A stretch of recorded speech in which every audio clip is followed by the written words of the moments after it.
오늘 말씀에 이 시편의 배경을 보면 시편은 감사시도 있고 찬송시도 있고 또 오늘 이 61편처럼 탄식을 담은 탄식시가 있습니다. 다윗이 지금 자신의 난처하고 괴로움을 토로하고 있습니다. 다윗이 이 시편을 언제 지었느냐? 다윗이 가장 사랑하는 아들이 있지요. 압살롬입니다. 이 압살롬이 다른 모략자들과 함께 이 아버지의 왕자를 노리고 이렇게 반역을 일으키는 그런 일을 도모를 하였습니다. 그래서 다윗이 아들이 아버지를 향해서 칼을 들고 지금 오고 있기 때문에 긴급하게, 매우 다급하게 예루살렘을 빠져나와서 마하나임으로 피신을 하였을 때, 그때에 다윗이 탄식하면서 지은 시가 바로 오늘 시편입니다. 2절에 보면 다윗은 지금 자기 마음이 약해질 대로 약해져서 땅 끝에, 벼랑 끝에 서 있는 심정이다, 이렇게 표현을 하고 있습니다. 자식이 아프면 차라리 내가 아픈 것이 낫고, 자식이 죽는 것보다 할 수만 있다면 내가 대신 죽는 것이 바로 우리 부모의 마음일진데, 그렇게 가장 사랑하는 자식이 아버지 왕자를 노리고 반역을 일으키고 칼을 겨누었으니 이 아버지의, 이 다윗의 심정이 여러분 얼마나 억장이 지금 다 무너지고 그 아픔을 어떻게 다 표현할 수가 있겠습니까? 사람은 참으로 내일 일을 모릅니다. 어제까지 평안하게 궁전에 머물렀던 다윗인데 갑자기 이렇게 아들이 반역을 일으켜서 이렇게 급히 예루살렘을 빠져나와서 마하나임에서 도피 생활을 하게 될 줄 누가 알았겠습니까? 다윗은 하나님이 다윗의 그 중심을 정말 기뻐하셔서 특별하게 선택하셔서 기름 부어 세우신 왕입니다. 보통 사람이 아니죠. 어릴 적 양을 치던 목동 시절부터 다윗은 정말 하나님을 전심으로 예배하고 찬양하며 이 중심에 항상 하나님을 모시고 경외하며 살았던 사람이 다윗입니다. 그런데 그런 다윗의 삶에 어떻게 갑자기 이런 험악한 일을 당할 수 있단 말입니까? 하나님이 의인이라 인정하시는 욥이라는 사람, 이 욥에게도 뼈아픈 시련이 느닷없이 찾아왔지요. 욥기 1장 1절에 보면 욥이 어떤 사람인지 알 수 있습니다. 우스 땅에 욥이라 불리는 사람이 있었는데 그 사람은 온전하고 정직하여 하나님을 경외하며 악에서 떠난 자더라. 여러분, 이런 사람이 욥이라는 것입니다. 욥이 온전하였고 정직하였고 하나님을 경외하고 악에서 떠나 살았던 사람이라는 것입니다. 여러분, 대단한 사람이지 않습니까? 제가 목사인데도 말입니다, 이 욥의 이런 면모를 볼 때에 저는 참 부끄럽습니다. 야, 욥은 어떻게 하나님 앞에서나 사람 앞에서나 정말 온전하고 정직하고 하나님을 매 순간 경외하며 악에서 떠난 사람이라고 하나님이, 성경이 인정하고 이렇게 증언한단 말일까? 정말 대단한 사람입니다. 그런데 어떻게 이런 사람에게도 억장이 무너지고 마음이 약해지고 무너지는 이런 순간이 찾아오냔 말입니다. 욥이 어떤 고난을 당했는지 우리가 알지 않습니까? 욥기 7장에 보면 내가 여러 달째 고통을 받으니 고달픈 밤이 내게 작정되었구나. 내가 누울 때면 말하기를 언제나 일어날까? 언제나 밤이 갈까 하며 새벽까지 이리 뒤척 저리 뒤척 하는구나. 내 살에는 구더기와 흙덩이가 의복처럼 입혀졌고 내 피부는 굳어졌다가 터지는구나. 욥의 탄식입니다.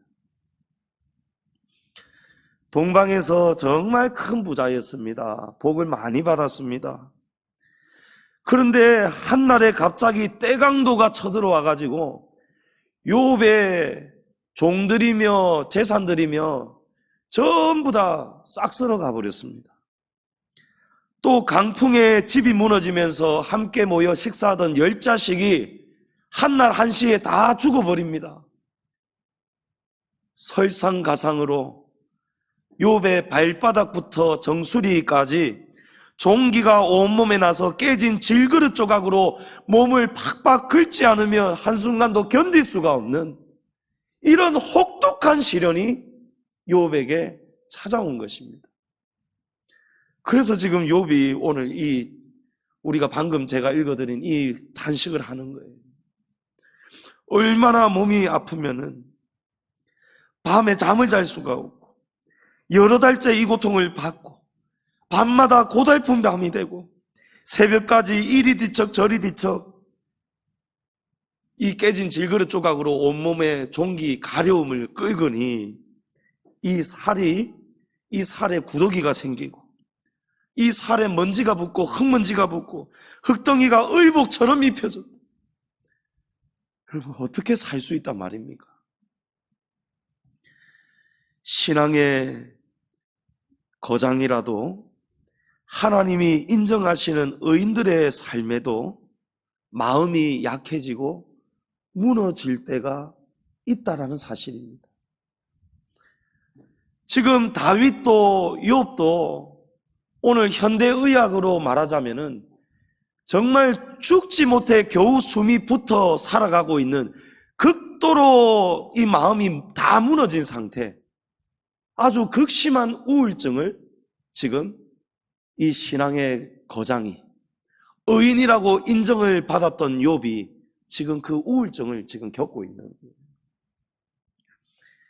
여러분 엘리야 얼마나 위대한 선지자입니까? 위대한 선지자에게도 우울증이 찾아온다니까요. 조금 전까지 바알 선지자와 아세라 선지자 총 850명과 850대 1로 싸워서 이겼습니다.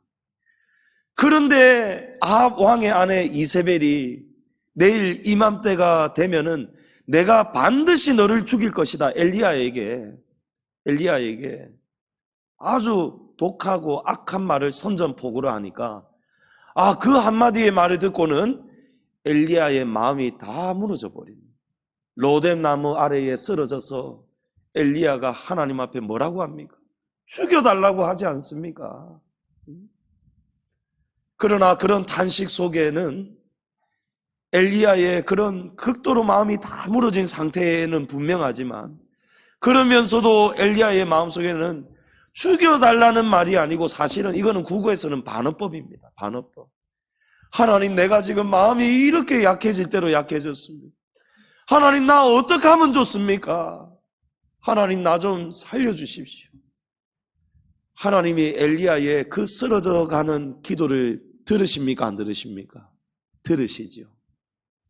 하나님이 천사를 보내시고 몸을 주물러 주시고 떡과 물을 주시고 나중에 엘리야가 아직 기운을 차리지 못하니까 하나님이 또 찾아오시잖아요. 여러분 그런 분이 우리 하나님이십니다. 신앙의 큰 거장도 위대한 선지자도 욥과 같은 의인도 여러분 이 삶에 마음이 약해지고 무너지는 때가 있다라는 거예요. 그뿐이 아니죠. 우리 이 시대에 동서고금을 막론한 사람들은 어떻습니까? 영국의 사랑받는 수상 윈스턴 처칠도 심한 일생 동안 아주 심한 우울증으로 고생을 하였다라고 그렇게 기록이 되어 있습니다. 아브라함 링컨도 주기적으로 불안과 우울증에 시달렸고 베토벤도 정말 심한 우울증 때문에 밤잠을 이루지 못하고 그렇게 고생을 했다고 합니다. 사람의 마음이 약해지는 이 마음의 병이 동서양을 막론하고 빈부귀천을 상관없이 남녀노소 누구에게든지 찾아옵니다. 문제는 이 마음의 병을, 마음이 약해질 대로 약해져 있는 그 상태를 그냥 방치하면 안 된다는 거예요. 그냥 나는 이렇구나라고 받아들이면 안 돼요. 인정하고 그걸 그대로 안고 살아가면 안 됩니다. 맞다잖아요, 지금. 여러분, 행복전도사님이라고 불렸던 최윤희 씨 얼마나 유명합니까?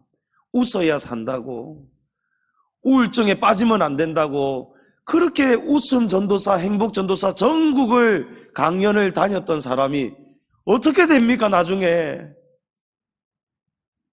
자신도 우울증을 이겨내지 못하고 남편하고 같이 스스로 생을 마감했지 않습니까?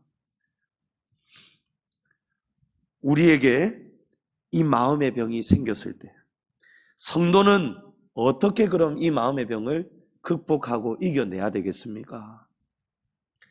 이 마음이 약해질 때는요, 건강한 생각, 긍정적인 에너지가 넘치는 사람들을 무조건 만나야 됩니다. 예수님이 가르쳐 주신 방법입니다. 지금 마음이 우울하고 어둡고 한숨이 나오고 이러는데 우리가 똑같이 마음이 어둡고 우울한 사람 만나면 어떻게 되겠습니까? 한숨 푹푹 쉬는 사람, 탄식하는 사람, 불평, 불만, 원망하는 사람, 아이고 죽고 싶다 하는 사람 만나면 어떻게 되겠습니까? 여러분, 같이 깔아앉는 거예요. 예수님이 뭐라고 하셨는지 압니까? 마태복음 15장 14절에 보면요, 맹인이 맹인을 인도하면 둘 다 구덩이에 빠지게 된다고, 절대로 똑같은 증상이 있는 사람은 같이 다니면 안 된다고 했어요. 여러분, 마음이 어두울 때는요, 정말 행복한 에너지가 넘치는 사람, 긍정적인 힘이 넘치는 사람, 그런 사람을 가까이 해야 돼요. 그러므로 우리 중에 누군가가 마음이 약해져 있는 형제 자매가 우리 곁에 있다면 우리 교회와 성도들은 어떻게 해야 됩니까? 신앙이 견실하고 성령 충만하고 긍정적인 에너지가 넘치는 성도들이 다가가 주어야 되고, 그 사람을 찾아와야 되고, 같이 만나고 교제하고 기도하면서 찬양하면서 대화하면서 성경이, 하나님이 가르쳐 주시는 방법대로 하나님께 새 소망을 가져야 되는 것입니다. 제가 토요일이 마음이 제일 무거운 날이거든요. 왜냐하면 주일이 코앞이니까. 말씀을 또 내일 설교를 해야 되니까.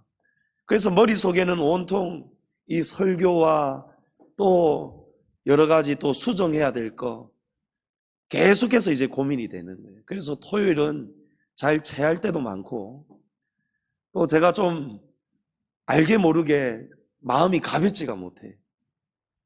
우리 토요일 날 이제 봉사자들하고 식사를 하는데 어느 권사님 한 분이 식사 시간이 되면은 막, 코로나이기 때문에 우리가 말을 아끼는 경우도 있겠습니다만은 정말 다들 맛있게 먹으면서도 무심하게 먹을 때가 있거든요. 그런데 어느 권사님이 그냥 드시는 게 아니고 막 먹을 때마다 맛있다고. 아이고, 어떻게 이런 맛이 나지? 너무너무 맛있다고 이러니까요, 이 에너지가 주변으로 퍼지는 거 있죠. 제가 마음이 막 무겁다가도, 설교에 대한 중압감이 있다가도 같이 즐거워지는 거예요. 아유, 진짜 그렇네요, 권사님. 오늘 이거 누가 만들었습니까? 너무너무 맛있네요. 그러니까 이제 또 다른 사람들 또 이게 옆으로 퍼져간단 말이에요. 아이고, 집사님은 왜 말이 없습니까? 맛이 없단 말입니까? 이러면서 막 다 같이 웃고 막 이에 퍼져버려요. 또 하나는 밥을 먹고 있는데요, 막 권사님이 갑자기 벌떡 일어나더니, 목사님 요렇게 한번 잡숴봐. 기가 막히게 막 김치 겉절이를 새로 담았는데, 이거는 뜨끈뜨끈한 밥에 이거를 싸 드셔보라는. 딴 거 비빔밥 잘 먹고 있었는데 이거 안 먹을 수가 없는 거예요.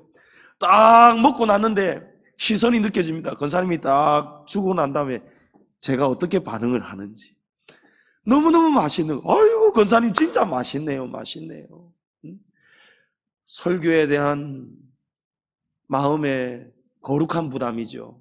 그런 것하고 어느새 나도 모르게 마음이 조금 편치가 않는 그런 속에 있다가도요, 막 옆에서 막 맛있다 하고 막 입에 잡숴봐 하고 막 먹으라 하고 이러니까요, 분위기가 달라지더라니까요. 여러분, 사람에게서 에너지가 다 다릅니다. 그런 거 느끼시죠? 어떤 사람이면 만나면 너무 즐겁고 보고 싶고 그냥 보기만 봐도 그냥 막 마음에서 반가움이 나오고 막 에너지가 반응이 나오는 사람이 있고, 어떤 사람은 멀리서 봤는데도 막 같이 어두워지고 무거워지고 부담스러워지고, 여러분 그런 경우들이 있단 말이에요. 우리 성도들은 서로에게 힘이 되어 주어야 됩니다.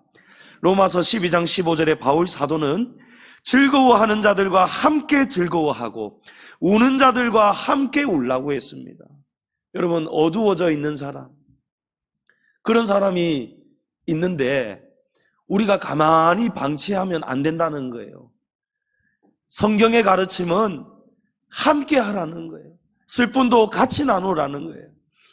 아마존 밀림에 사는 조회족이 맞나 모르겠어요. 제가 지금 방금 생각이 들었는데, 그런 다큐멘터리를 봤는데 그 조회족이라는 부족은요, 어느 한 사람이 마음에 상심을 하고 누군가로부터 상처를 입고 삐져 있거나 그러면은 온 옆에 있는 사람들이 보는 사람마다, 알아차리는 사람마다 가가지고 막 웃기고 간지럽히고 가만히 이렇게 시무룩하게 있는 꼴을 절대로 내버려 두지 않는답니다. 그렇게 사는 부족이 있더라고요. 하나님은 우리가 그렇게 살기를 바라고 원하십니다. 형제자매가 서로의 아픔을 방치하고 알면서도 그냥 지나치는 것이 아니고, 우리는 그리스도 안에 한 가족임을 믿으십니까? 형제자매예요. 우리 영원히 하나님 나라에서 함께 하나님을 아버지라고 부르며 찬송하며 살아갈 형제자매입니다. 그런 형제의 아픔과 즐거움을 나누고 연합하는 것을 하나님이 기뻐하심을 믿으시기 바랍니다. 보라, 형제가 연합하여 동거함이 어찌 그리 선하고 아름다운고. 여러분, 하나님이 이렇게 말씀하십니다. 우리 서로에게 힘이 됩시다. 마음이 아프고 어려움을 당한 형제 자매를 그냥 지나치지 마시고 함께 위로하시고 서로에게 힘이 되시는 우리 양지중앙교회 사랑하는 성도들 공동체 되기를 주님의 이름으로 축복합니다. 오늘 이 한 가지를 꼭 기억하시기 바랍니다. 무엇이냐? 다윗도 욥도 바울도 엘리야도 심지어 예수님도 이 땅에 사시는 동안에는 누구에게나 고통과 고난의 순간이 다 있었다라는 사실입니다. 부자라고 행복하고 가난해서 불행하고 그런 것이 아니라는 거예요. 왕이어도 환난 당할 때가 있다라는 거예요. 훌륭한 믿음의 거장들은 평생에 고통이 하나도 없고 평생에 늘 형통하고 항상 완벽한 삶을 살아간 사람들이 믿음의 큰 거장들이 아니라는 거예요.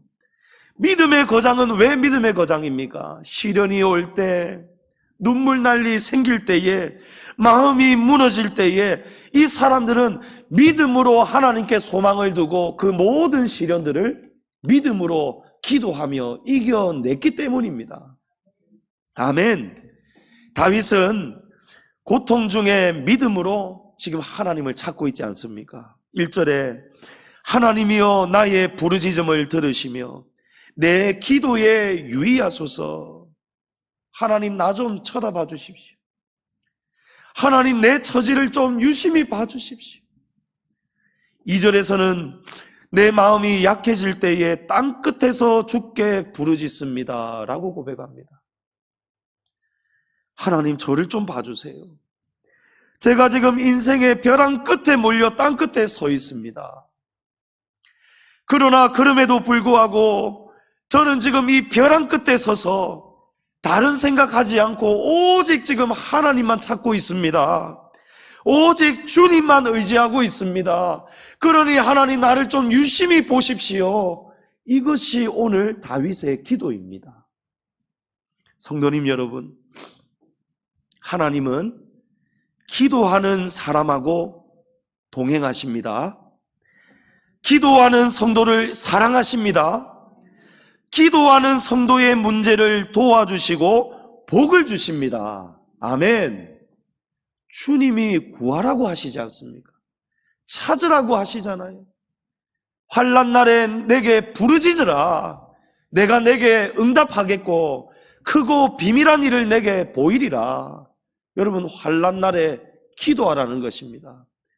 야고보 사도도 너희 중에 고난당하는 자가 있느냐? 그는 기도할 것이요. 여러분, 기도하라는 것입니다. 지난주일 바디메오의 믿음 3가지 여러분 기억하십니까? 우리 바디메오와 같은 믿음을 가져야 되는 거예요. 예수님만이 나의 보지 못하는 눈을 뜨게 해주실 메시아시다.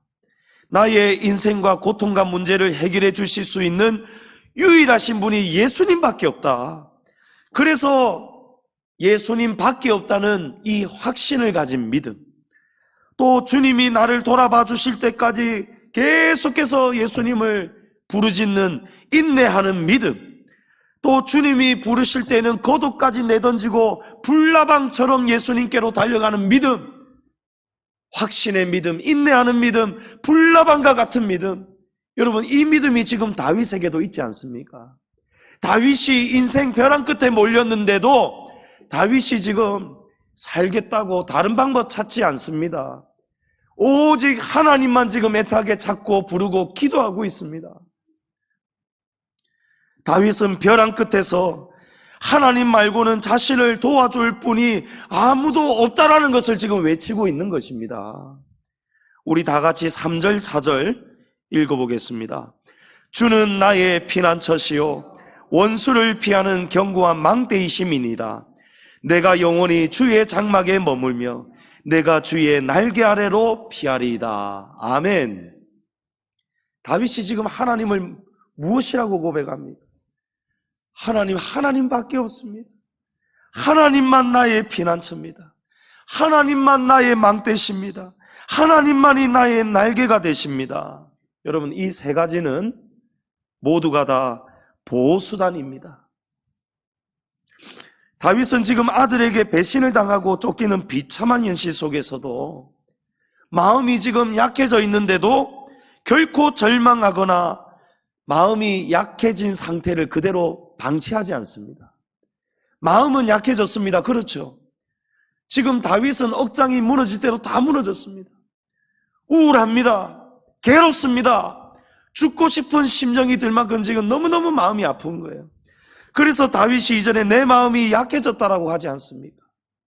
그러나 다윗은 약해진 마음을 그대로 내버려 두지 않는다는 것입니다. 여러분, 이것이 너무너무 중요합니다. 마음이 약해졌을 때에 지금 이 벼랑 끝에서 다윗은 하나님만이 나의 피난처요 하나님이 나의 망대가 되시고 날개이십니다. 이렇게 기도를 드리면서 마음을 절망 속에 내버려 두지 않고 하나님께 더 소망을 가지고 지금 기도를 드리고 있습니다. 성도님 여러분, 성경을 우리가 읽어서 알지 않습니까? 이 성경에는 인간의 성공, 건강, 형통, 행복만을 절대로 말하고 있지 않습니다. 오히려 그것보다도 우리가 믿음 가운데 당하는 고난, 역경, 불안, 실패, 공포, 우울감, 위기, 이런 일들을 얼마나 많이 낱낱이 기록하고 있습니까? 그럴 때에 욥처럼, 다윗처럼 우리의 마음이 무너지는 일을 당할 때에 우리의 마음을 방치하지 마시고 내버려 두지 마시고 여러분 주변에 있는 신앙의 도움을 받을 수 있는 교역자나 또 에너지가 긍정의 에너지가 넘치고 성령 충만한 우리 성도님들과 함께 고민을 나누시고 함께 합심으로 기도하시면서 우리의 마음을 방치하지 마시고 피난처가 되시고 망대가 되시고 날개가 되시는 전지전능하신 하나님께 기도하시기 바랍니다. 우리 하나님은 위대하신 하나님이십니다. 강하신 하나님이십니다. 홍해가 가로막고 있을 때에, 뒤에서는 바로의 군사가 죽이려고 쫓아올 때에 여러분, 이스라엘의 마음이 무너졌지요. 이스라엘 백성들은 어떻게 했습니까? 막 원망했습니다. 누군가가 먼저 원망하기 시작하니까 그 부정적인 에너지가 다 번지면서, 전염병처럼 다 번지면서 온 이스라엘이 하나님을 원망하고 모세를 원망하고, 여러분, 나라가 어떻게 됐습니까? 침몰하기 직전이 된 거예요. 그런데 모세는 어떻게 합니까? 그런 벼랑 끝에 몰렸을 때에 모세가 어떻게 합니까? 하나님 어찌하면 좋습니까? 하나님이 이러시려고 우리를 지금 애굽에서 건져내셨습니까? 구원의 하나님, 우리를 도와주시옵소서 할 때에 하나님이 응답하시죠. 모세야, 내 손에 든 지팡이를 내밀어라, 홍해를 향해서 내밀어라 할 때에 여러분, 홍해가 갈라지잖아요. 바닷길을 여시는 분이 하나님이십니다. 사막의 새길을 여시고 사막의 샘물을 여시는 분이 우리 하나님이심을 믿으시기 바랍니다. 이스라엘을 40년 동안 광야에서, 물이 없는 광야에서, 먹을 양식이 없는 광야에서 하나님이 밤낮으로 불기둥 구름기둥 만나와 메추라기로 반석에서 물을 주시면서 하나님은 참으로 피난처가 되시고 망대가 되시고 전능자의 날개로 우리를 품어주셨습니다. 그분이 오늘날에도 저와 여러분에게 동일하게 역사하고 계시는 우리 아빠, 아버지 하나님이십니다. 우리 다 같이 시편 42편 11절 말씀 한번 읽어보겠습니다. 내 영혼아, 내가 어찌하여 낙심하며 어찌하여 내 속에서 불안해하는가? 너는 하나님께 소망을 두라. 나는 그가 나타나 도우심으로 말미암아 내 하나님을 여전히 찬송하리로다. 아멘. 제가 좋아하는 시 구절이 있는데, 도종환 씨가 쓴 시집에 흔들리며 피는 꽃이라는 시가 있습니다. 제가 한번 낭송해 드리겠습니다. 흔들리지 않고 피는 꽃이 어디 있으랴? 이 세상 그 어떤 아름다운 꽃들도 다 흔들리며 피었나니 흔들리면서 줄기를 곧게 세웠나니 흔들리지 않고 가는 사랑이 어디 있으랴? 젖지 않고 피는 꽃이 어디 있으랴? 이 세상 그 어떤 빛나는 꽃들도 다 젖으며 피었나니 바람과 비에 젖으며 꽃잎 따뜻하게 피웠나니 젖지 않고 가는 삶이 어디 있으랴? 성도님 여러분, 바람에 흔들리지 않고 피는 꽃은 하나도 없다고 합니다. 그런 것 같습니까? 비에 젖지 않고 피는 꽃은 하나도 없다라고 합니다. 그런 것 같습니까? 한 송이 국화꽃을 피우기 위해 천둥은 그렇게 울었나 보다. 여러분, 그런 것 같습니까? 자연 만물은 우울해하지 않습니다. 상처받아도요, 거센 비바람 몰아쳐도요, 꽃은요, 비 맞아도 바람 맞아도 젖어도 모진 시련의 바람 지나가도 꽃은 끝내 피우더라 말입니다. 저와 여러분은 꽃보다도 더 아름다운 사람이지 않습니까? 하나님이 모든 만물을 창조하신 다음에 마지막 6일에 우리 사람을 창조하시고 다른 만물을 창조하실 때는 그냥 하나님이 좋았다고 말씀하셨는데 저와 여러분을 만드신 다음에는 뭐라 하시죠? 심히 좋았더라. 너무너무 좋았더라. 하나님이 그렇게 저와 여러분을 이렇게 사랑하시는 거예요. 여러분, 시련이 무조건 우리에게 저주라고 말할 수가 없습니다. 욥이 나의 가는 길을 오직 그가 아신다고 하지 않습니까? 그가 나를 단련하신 후에는, 연단하신 후에는 내가 순금이 될 것이다. 아멘. 여러분, 하나님이 우리를 사랑하셔서 우리에게 더 큰 믿음 주시려고, 우리에게 더 귀한 은혜 주시려고 하나님이 때로 비에 젖게 하십니다. 바람을 지나가게 하십니다. 다윗이 압살롬에게 지금 이 험한 일을 당하고 벼랑 끝에 서 있는데도 다윗은 우울함에 빠져서 절망 속에 넘어지지 않았습니다. 오히려 마지막 땅끝에서, 땅끝 마지막 벼랑 끝에서도 다윗은 이제 조금만 한치만 가도 떨어져 죽는 벼랑 끝에서도 다윗은 마지막까지 기도를 포기하지 않았습니다. 성도님 여러분, 기도하시기 바랍니다.